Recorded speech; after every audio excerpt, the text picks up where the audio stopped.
So if you don't take a side, how do you invest at the moment?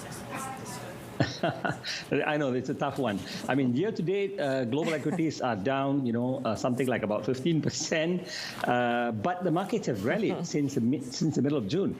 Global equities are up almost, 10%. So, in that kind of reflects the tug of war.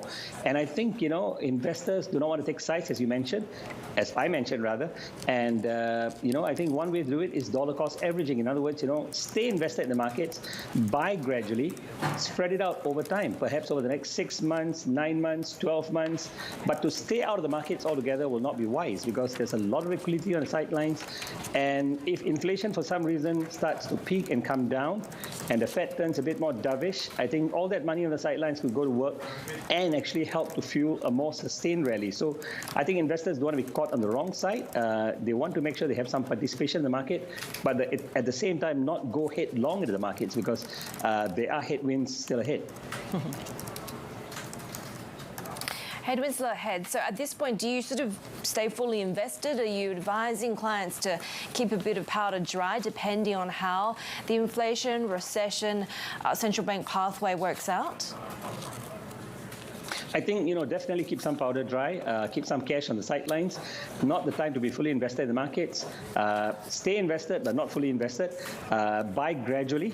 I think face your investments into the market in a gradual manner over the next 6 to 9 months, because as things play out in the next 6 to 9 months, markets are going to be volatile.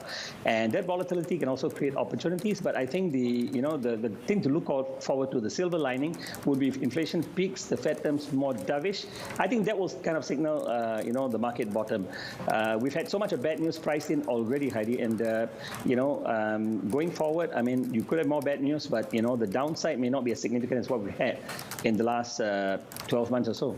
Vasu, to what extent does this big question mark over the Fed and when inflation peaks, because it can't just peak, it's got to come down on a sustainable basis according to Fed officials before they'll move away from this rate hike path. But how much does it hang over not just the U.S. market, but over Asian markets, global markets? It's a big hangover for the markets generally, Asia, US, Europe. I think that's the biggest single event that the markets are all watching out for. And that's the number one risk: US inflation and US Fed policy. I mean, markets are very unclear about where things are headed. We'll probably get some clarity tonight with the US CPI numbers, but even then, if the numbers don't come down in any significant way, the markets will still worry about whether inflation is going to be sticky. So let's wait and watch. I mean, the consumer expectations numbers, inflation expectation numbers, the Fed fund futures market, the Treasury market are all signaling that inflation will come down. So we have to see that bear out in the numbers. Unless that happens, Fed policy is going to be a big cloud over the markets, at least in the short term. Okay, what you just said about don't stay out of the market, you got to start buying. We've had 2 other guests who said, yes, and big tech is a good place to start. Should I start before the Fed stops raising rates? They may not stop until they get up to 4% next year. And it's the idea that, hey, Kathleen, if you wait too long, you're going to miss these good deals because markets anticipate and they move ahead of these things. Precisely, Kathleen. I mean, that's exactly what we're trying to say. The market's a discounting mechanism. They move ahead of, actual events. So you don't want to wait for, that final moment where the Fed says, look, we're turning dovish, inflation has peaked, and we're going to start tapering, or rather we're going to start easing up on tapering. We're going to start cutting rates. You don't want to wait for that moment. I think you want to wait. You want to start buying gradually. That moment could come in the next 6 to 9 months, hopefully. And if that happens, then the markets will turn very quickly because of the sizable amount of liquidity on the sidelines. So, investors have to position ahead of the event, but position it in a prudent manner, not to, as I said, jump headlong into the markets.